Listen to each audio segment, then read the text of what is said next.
I feel like I'm manipulating a girl that I'm dating, and Dr. K is the one to blame. That's. So hi everyone, I 23M started dating this awesome girl 20F recently, and we connected really, really well. We talked for hours about our emotions in a way that I never thought I could have with anyone, and even more when sober, lol. She is very emotionally intelligent and an excellent communicator. Because of that, it's very easy to understand her feelings, struggles, and experiences, meaning that I don't need to make any effort to understand and feel empathy towards her. When I'm sharing my struggles, feelings, and experiences, it's just wonderful. I can see that she really cares about me, that she is paying attention to every word I say and expression that I make, and she asks really good questions, etc. I don't feel judged in any way, so it's safe to say that I can trust her when I'm sharing my flaws and insecurities. So I'm waiting, or is anyone else like waiting for the next shoe to drop, or what's happening here? My problem is, in those conversations, I'm often self-aware that basically everything that I know and talk about, I learned from HealthyGamerGG or other internet sources. If I'm not self-aware while this conversation is still happening, surely soon will be after the conversation is over. I'm self-aware that basically everything that I know, okay? Although we talk in a totally different language, it's like every word that comes out of my mouth is not mine. The confusing part is I'm confident enough to say that I truly understand what I'm talking about. A portion of it is because some of it also comes from my own experiences. At the same time, I feel like the knowledge to understand those things is not mine in the first place. I'm starting to feel like I'm tricking her into believing that I know about mental health more than I actually do, meaning that she likes me for something that is not me or mine. For example, interesting. So, for example, when she was sharing that she's anxious all the time and how was growing up in her household, I said something like, since you were a child, you had to anticipate the worst outcomes to every action you take to protect yourself. You didn't have any other option besides developing anxiety to survive. That's why now it is so hard for you to not be anxious all the time. It's something that helped you when you needed help the most. I can't point exactly where I heard something extremely similar like that, but I'm sure it was from a Dr. K streamer video. My question is, am I tricking her in any way into believing I'm something that I'm not, or do I have the right to share my perception about mental health, even though I'm not the one who came up with all of it? Thanks to everyone who took time to read my post. It means a lot. I point out whenever I can to her that I'm not an authority on the subject, let alone capable of providing professional support. Okay, this is interesting. All right, so here's someone who has spent a lot of time learning things and is discovering, to his great surprise, that the things that he somehow learns because he didn't discover himself are not really, he's not entitled to share it, right? So he kind of feels like everything he's learned from somewhere else. It's not really his discovery. You don't really own the information. And so you kind of feel like you're kind of cheating on the test, right? You're giving someone the right answers, but you cheated on the test. And so, my question is, am I tricking her into believing I'm something that I'm not, or do I have the right to share my perception about mental health, even though I'm not the one who came up with all of it? Okay, so that's a good question. It's interesting. The first thing that I want to do is point out that, even the post has a lot of self-awareness. So in a sense, this is the thing, chat. So here's someone who's a 23-year-old dude who's vibing with a 20-year-old chick, right? So that's cool. And then they're very communicative and emotionally supportive, and they're getting along, which is why we're on the internet. That's an example of why we do this, right? So good job. I'm really proud of you. And it makes me feel good about the work that we do. Because the whole point of this is that you can learn these things, apply them in your own life, and actually connect with other human beings. And that you can actually be a helpful and useful source of goodness and positivity. Now what you need to do is induct her fully into the cult. Good job. Right?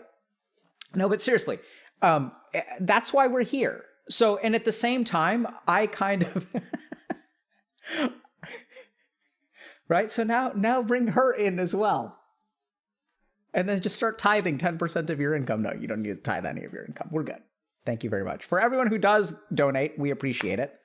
But you don't need to donate, right? It's not, donating to us does not send your soul to heaven. So so let's like think about this. So we can go two directions with this chat.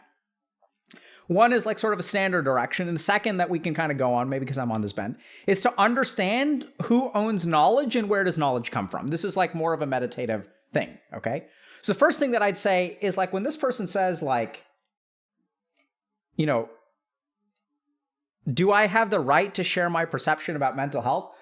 Bro, that's like a struggle that I had for like 10 years, right? So when I was like training, and I don't know if you guys get this, but you know, most of what I teach on the internet is not like my discovery. Y'all get that? Like it's repackaged, but like I spent 7 years studying to become a monk and like 10 years doing neuroscience research and like studying to become a psychiatrist. So like what I am passing along to you, it's repost. Well said. Healthy Gamer is one massive repost for all of the books on the bookshelf. I can't, right? So we have all these books back there. And like what I did is read all those books and then learn all those things and then share them with y'all. So this is not my knowledge. Knowledge is not owned by an individual person. And so I think it sort of makes sense that you've got to be a little bit careful because I think you are getting a little bit diagnostic there in terms of this is why you're like formulating another human being, which you got to be careful about. You really have to understand what you're talking about in order to do that.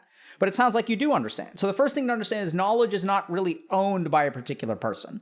Now, we do have, you know, patents and things like that, which I think makes sense because I think a lot of work can go into the packaging of knowledge.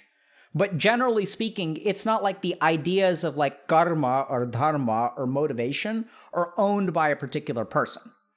So everyone has a right to the knowledge. Like that's why we sort of teach it. We do our best to teach it freely. Sometimes we charge for particular services and stuff like that, but that's because they cost like a hell of a lot of money to make, right? And sometimes we're also like, you know, we charge for coaching because we want to pay coaches. So there are some things that, but generally speaking, like knowledge is not something that's owned by a particular person. The other thing that's kind of interesting, so I'm gonna ask y'all a question. So if you really want to understand this, so this is where like I could respond to the post and I could say, no, you're doing great. Everything's fantastic. Go for it. But I want y'all to understand that if you really want to overcome this sentiment, you have to understand where knowledge comes from. So let me ask you guys, where does knowledge come from? Okay, so there's like, you know, there's some Twitch chatter who's saying the butt, which that's a whole other cult. Right? So some people are saying like, I can't tell what's a real answer and what isn't. So some people are saying experience and some people are saying from like books. So let's try to understand, you know, like let's think about that for a second. Let's say I sit down and I have a book here, right? So I have a book called Meditation from the Tantras, okay? So when I open this book and I read it, all right, like what is the process of, like, where does this knowledge come from? Right? So, like, I know it sounds kind of weird, but, like, when I read the words on the page, do I gain knowledge?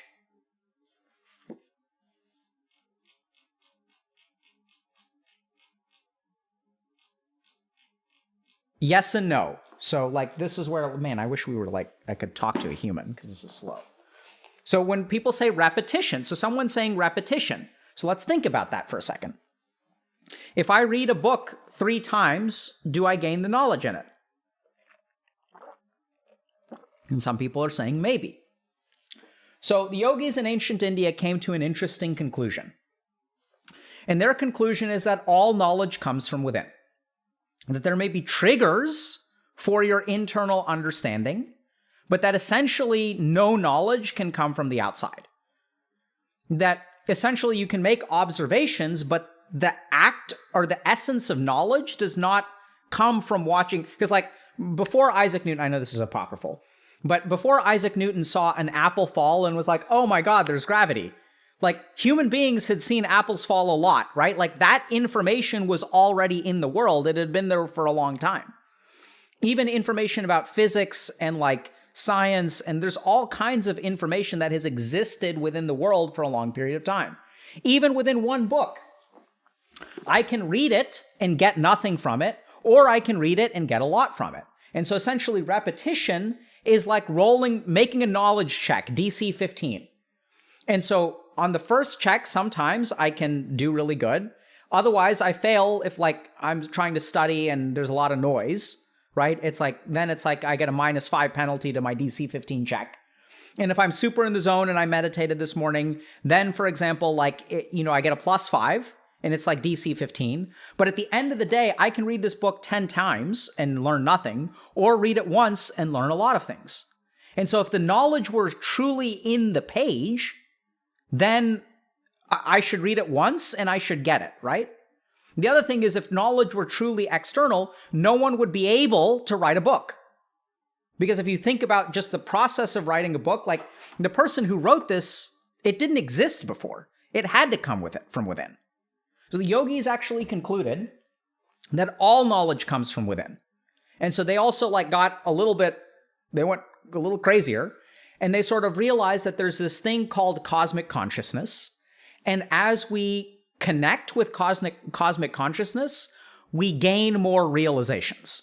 And so there's a lot of information out there in the outside world, but the process of understanding happens internally. And there's like basically this gigantic supercomputer that has all of the understanding of the universe. And it is our ability to connect with that supercomputer and download that understanding from the supercomputer that results in understanding. And so that's kind of like a bizarre way of thinking about it, right? Like it's not really how we think about it. But this is where let's understand how they came up with this conclusion. So they came up with this conclusion through observation of themselves. And so this is sort of like another jnana yoga practice that we're going to share with you.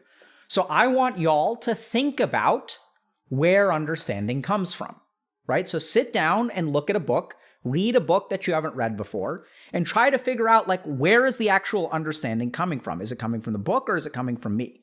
What is the function of the book? And the best I can kind of say is that for me, what it feels like is a trigger. It feels like books are keys to locks within myself. There's like a box of understanding within me. And if I find the right key, I can open it up, but like that the understanding is within me. And as someone is sort of saying, it stimulates your thoughts. Like that's been my experience. That the thoughts actually happen up here. And all I need is the right kind of stimulation to bring out the right kind of understanding, right? And so this is even the word someone else in chat is saying, eureka. So like even the idea, the original word genius is not a person. It's like a temporary effect that hits you, right? Genius is a state of mind. It's not a human being. That's changed as our language has changed. But even like the ancient Greeks sort of conceived of it that way. That eureka, understanding, the light bulb going off in your head. It's not like even in our iconography, it's not like the light bulb is shown up here. The light bulb is above my head. So understanding happens entirely internally.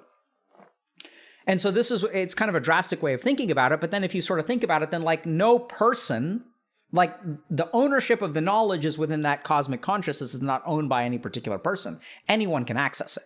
And this is also why if you sort of think about it, like multiple human beings can make the same discovery, right? How is that even possible? It's kind of bizarre. Because it implies that even the word discovery implies that the knowledge already exists. It's just about our ability to access it. And this is where we sort of think in the West that discovery happens externally, but it doesn't happen externally. It happens internally. And you can even look at things like Nobel Prize winning experiments in medicine, and you can sort of see that. There are very interesting interviews. Like if you read interviews from Nobel laureates in physiology and medicine about what kind of discovery they made, it's like really interesting because most of it is internal. So what happened is like the data's always been there. It's the interpretation of the data which is revolutionary. And in fact, what they do is so this is going to get kind of tangential, but I think it's like really proves a point. So the world conceives of physiology in a particular way. This is how physiology works. So the external world's representation of physiology is a particular way. The way you become a Nobel laureate in physiology is that you look at the external world and you have a revelation in here, which you communicate to the rest of the world, and then the rest of the world's sense of physiology changes. Do you guys get that? Scientific discovery does not happen externally. In fact, it is an internal revelation that changes the external landscape of science. That's what a scientific discovery truly is, which is kind of bizarre because it's the very opposite of what we think about, right? We think about science as an external discovery. Does that make sense? Okay, hold on. Does that work? No. Blurry. I feel like there we go. So it's a very bizarre way of thinking about it. So if you guys really want to understand this, like, you should just explore it yourself, see for yourself. Because if you kind of think about it, how can someone conceive of a book? Like, how does that happen? Right? Like, it just comes from somewhere, but you don't know where it comes from. Like, you can come up with an idea. So this is like, we sort of take it for granted that we have creativity within us. Like, wait a second, hold on. How does that work? Where does creativity come from? It's bizarre.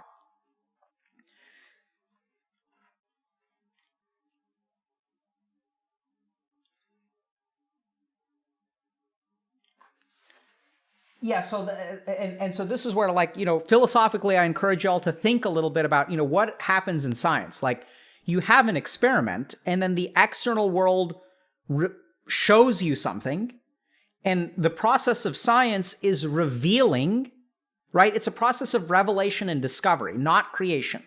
So everything is already there. So even if you look at, like, old Sanskrit texts, they actually describe physics with this word mahat, which means cosmic intelligence. So they actually, like, talk about the law, the laws of the universe and physics. They refer to it as a cosmic intelligence. And understanding of those things is like, it's kind of weird. So, like, it's just strange.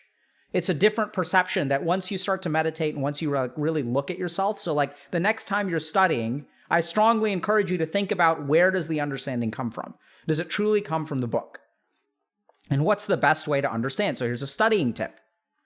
So, like, if the knowledge truly comes from the book, which we know scientifically, we'll get to this in a second, but, then the best thing to do is to read the book over and over and over again. But what we know from, like, the science of studying is that the most effective way to study is not repeating the intake of information. The most effective way of studying is to practice bringing stuff out, right? That's why, like, doing, if I have a choice between reading a book chapter 5 times or reading a book chapter twice and doing 3 practice tests, the student who reads the book chapter twice and does 3 practice tests will score higher than the person who reads the book chapter 5 times. It is the act of recall that correlates with better performance on tests. And if we think about what is recall, like, that also is kind of a bizarre process if you really stop and look at it. Like, you're just, like, floating around like I'm talking to Twitch, and then suddenly, like, someone asks me a question, and out of the ether of my mind, an answer shoots forward. Right? It's, like, really bizarre. So, by the way, I mean, we just talked about it now, but if you guys are more interested in this stuff, there's the path of knowledge, or the Jnanapada, in Dr. K's guide to meditation. So the Jnanapada explains, like, some of these concepts and how to study and, like, how to learn and, like, different types of knowledge and stuff like that. So check that out if y'all are interested. Okay. Another quick thing to remember. For those of you that feel like your recall is messed up, so here's what I've discovered as a psychiatrist. If you feel like your recall sucks and your memory sucks, 75% of the time, your memory is fine. It is your attention that's the problem. So remember that in order to recall something, it has to be implanted first. And most young people who have trouble recalling things don't actually have any trouble with recall. They actually have trouble with implantation. So if you don't attend to a particular stimulus, it will never get planted in your brain, which means that you will forget. Because what we call forgetting is attempting to recall something, but if nothing is there, or we knew it once and we forgot it, we both interpret both of those things as forget. So if you think about losing your keys, for example, the problem with losing your keys is that you never knew where they were in the first place, right? You were not paying attention when you set them down somewhere. How do you lose things around the house? It's not that you knew where it was and then you forgot. It's that you never attended to it in the first place. So if y'all have trouble with recall, what you need to do is practice and train your attention.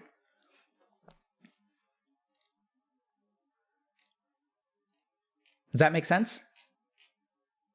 So training attention, by the way, is like one of the most underdeveloped skills in society. Like training your attention is like OP chat.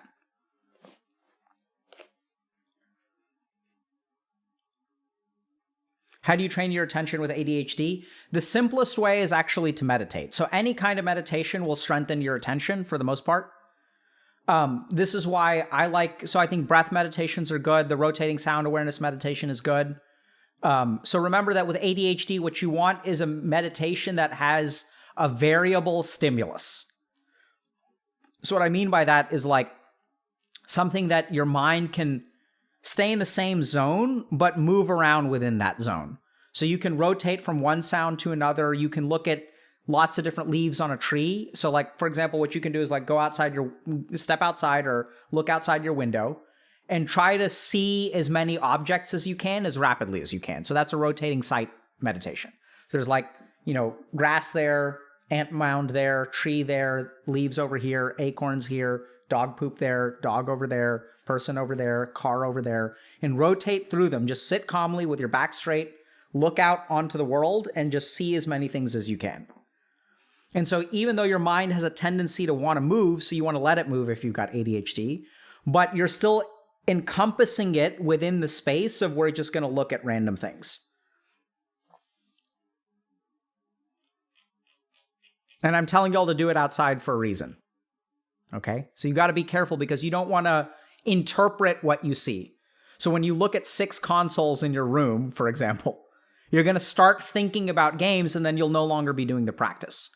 It's far easier to slip up with interpretation in your room than it is to slip up with interpretation outside.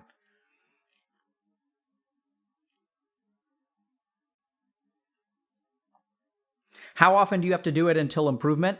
So most of the studies on meditation require about 20 minutes of practice at least 3 days a week for 8 weeks. That's when you will see a statistically significant change in some kind of symptom like attention. So that's about 8 weeks is about how long it takes to start to see like neuronal change.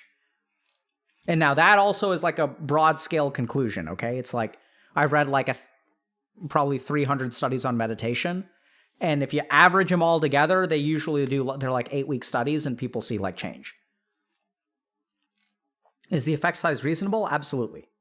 So, for meditation, for example, like I'll expect a 20% improvement on average in symptoms from meditation. That's what I would expect as a clinician.